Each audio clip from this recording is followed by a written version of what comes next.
اعوذ باللہ من الشیطان الرجیم بسم اللہ الرحمن الرحیم۔ ناظرین محترم السلام علیکم۔ جیسا کہ آج کا ہمارا عنوان ہے عریضہ لکھنے کی فضیلت اور قرآن سے دلیل۔ چونکہ ہمارے دور میں عریضے کے متعلق بہت سے اعتراضات ہوتے ہیں۔ کچھ لوگ کہتے ہیں کہ عریضہ لکھنا صحیح ہے اور کچھ کہتے ہیں کہ صحیح نہیں ہے۔ دیکھیے، عریضے کا تعلق جو ہے وہ قرآن مجید سے بھی آپ اس کی دلیل پیش کر سکتے ہیں، کیونکہ عریضہ یعنی ہم اپنے امام کو وسیلہ قرار دے کر کے ہم خدا بند عالم سے دعا کروانا چاہ رہے ہیں، اس لیے کہ ہم وسیلہ تلاش کر رہے ہیں امام کو، اور امام کی بارگاہ میں اپنے مسائل، اپنی پریشانیاں، اپنی تمام تر تکالیف کو بھیج رہے ہیں تاکہ وہ خدا سے دعا کریں، تاکہ ہمارے تمام حاجات خدا بند عالم پوری کریں۔ اور یہ کہیں سے بھی غلط نہیں ہے۔ اور بہت سارے علماء اس بات پہ بحث کرتے ہیں کہ کیا عریضہ صرف 15 شعبان کے لیے ہے؟ نہیں عزیزوں، عریضہ اپنے امام کی خدمت میں ہم اپنے معاملات بھیج رہے ہیں، یہ مخصوص 15 شعبان سے نہیں ہے، لیکن چونکہ پیغمبر کی حدیث موجود ہے کہ یہ وہ شب ہے کہ جس میں سال بھر کے رزق اور تمام مسائل پروردگار طے کرتا ہے، اس لیے ہم اپنے امام کی بارگاہ میں بھیجتے ہیں تاکہ اللہ ہمارے سال بھر کے مشکلات کو دور کر دے اور ہماری حاجتوں کو پوری کر دے۔ جیسا کہ سب سے بڑی چیز ہے کہ دلیل کیا ہے اس کی، تو آپ نے سورہ مائدہ قرآن مجید میں پڑھا ہوگا، اس میں آیت ہے بسم اللہ الرحمن الرحیم وابتغوا الیہ الوسیلہ، کہ وسیلہ تلاش کرو۔ یہ وسیلہ کون ہے؟ وسیلہ ائمہ معصومین ہیں، آل محمد ہیں۔ یہی وہ وسیلہ ہے جو ہمارے اور خدا کے درمیان رابطے کے وسیلے ہیں۔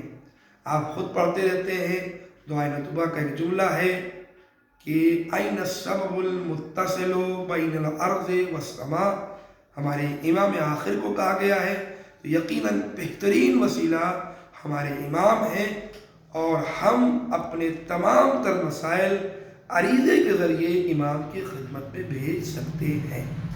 دوسری چیز یہ ہے کہ عریضے کا تعلق اپنے امام سے لگاؤ، الفت اور محبت کا بہترین ذریعہ ہے۔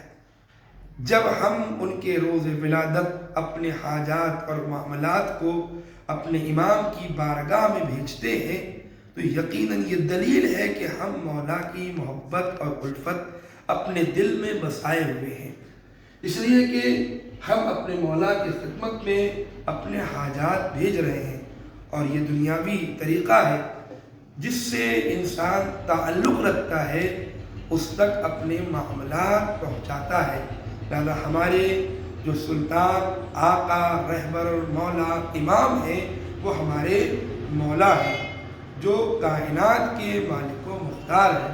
ہم ان کی بارگاہ میں اپنے معاملات کو بھیج کر کے جو عریضے کے ذریعے ہم بھیج رہے ہیں، یقیناً یہ مجرب ہے کہ پروردگار عالم سال بھر میں ہمارے تمامی مسائل کو حل کرنے والا ہے۔ تیسری چیز یہ ہے کہ لکھنے کا بہترین طریقہ، ہمارے یہاں سب سے بڑی چیز ہے کہ ہم عریضہ تو لکھتے ہیں لیکن ہمیں معلوم نہیں ہوتا کہ ہم کیا لکھیں۔ دیکھیے، عریضہ لکھنے کا بہترین طریقہ یہ ہے کہ ہم جیسے اس میں دعائیں لکھی ہوتی ہیں، دعائیں لکھی ہوئی ہیں، کتبت یا مولاي الی آخرہ، پسند دعا ہے کہ ہم اپنے مولا اور آقا کو یہ خط و کتابت کر رہے ہیں، اور اس کے بعد ہم بیچ میں اپنے حاجات مولا کو سلام کریں، اور سلام کرنے کے بعد سب سے پہلے اپنے مولا اور آقا سے اپنے گناہوں کی معذرت خواہی کریں، ان کے حالات ہم دریافت کر سکتے ہیں، اور اس کے بعد اپنے والدین کے لیے استغفار کریں اور ان سے التجا کریں کہ مولا خدا بند عالم کی بارگاہ میں ہمارے حق میں دعا کریں کہ پروردگار ہمارے گناہوں کو بخش دے، اور اس کے بعد اپنے حاجات لکھیں، اپنے اسماء گرامی کو تحریر کر سکتے ہیں۔ لیکن عزیزوں سب سے بڑی چیز جو ہمارے یہاں سوال کیا جاتا ہے کہ ہم عریضے کو کہاں ڈالیں. دیکھیے ہر علاقے میں آپ ندی نہیں پا سکتے ہیں، لیکن کوشش کریں کہ اگر ندی ہے یعنی بہنے والا پانی، جاری پانی ہے تو وہاں ڈالا جائے. اگر بہنے والے پانی میں ندی ہو، نہر ہو یا سمندر وغیرہ ہو یا مثلاً کنواں ہو تو ہم کنویں میں ڈال دیں، یا کسی ایسی جگہ پہ جہاں پاک پانی جہاں بہہ رہا ہو وہاں پر ہم ڈالیں، تاکہ وہاں مچھلیوں کے وسیلے سے یا کسی دوسرے وسیلے سے ہمارے مولا تک ہمارا پیغام پہنچ جائے. لہذا اس کے بعد ڈالنے سے پہلے ایک دعا پڑھنی ہوتی ہے، بہت چھوٹی سی مختصر سی دعا ہے. ہمارے مومنین اس کے بارے میں سوال کرتے ہیں.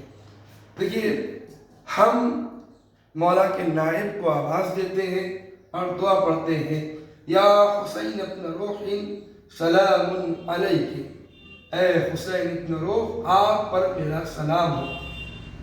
اشہد ان وفاتک، میں گواہی دیتا ہوں آپ یقیناً اس دنیا سے رخصت ہوئے ہیں اور اللہ کی راہ میں رخصت ہوئے ہیں. اس کا پورا ترجمہ ہے اور آپ یقیناً زندہ ہیں، خدا کی بارگاہ میں رزق پا رہے ہیں، رزق پا رہے ہیں. لہذا میں آپ سے مخاطب ہوں آپ کی زندگی میں، جیسے کہ آپ بارگاہ معبود میں جو صاحب عزت ہے، صاحب کرم ہے، اس کی بارگاہ میں ہمارے اس رقعے کو، یہ ہمارا جو عریضہ ہے، اسے ہمارے مولا کی بارگاہ میں پہنچا دیجیے. اس لیے کہ ہم ان کے نائب کے ذریعے سے جب ہم اس پیغام کو پہنچانا چاہیں گے تو یقیناً یہ پیغام میرے مولا اور آقا تک ضرور پہنچے گا، جو صاحب اصل یعنی زمانے کا مالک بھی ہے اور یقیناً وہی کائنات کا بھروسے مند اور امین بھی ہے. لہذا ہم اپنے مولا سے التجا کریں اور کوشش کریں کہ عریضے میں جو حاجات طلب کریں وہ حاجات حلال ہوں. اس لیے کہ آپ یہ نہ سوچیں کہ مثلا ہم ناجائز چیزوں کو اپنے مولا سے طلب کریں، نہیں، بلکہ جائز چیزوں کو مولا سے طلب کریں. انشاءاللہ مولا سال پورا ہونے سے پہلے آپ کی تمام تر حاجات اور مشکلات کو دور کرنے والا ہے. لہذا پروردگار سے یہی دعا ہے کہ معبود یہ واسطہ ہے محمد اور آل محمد کا، ہم سب کے مشکلات کو دور فرما. فقط والسلام.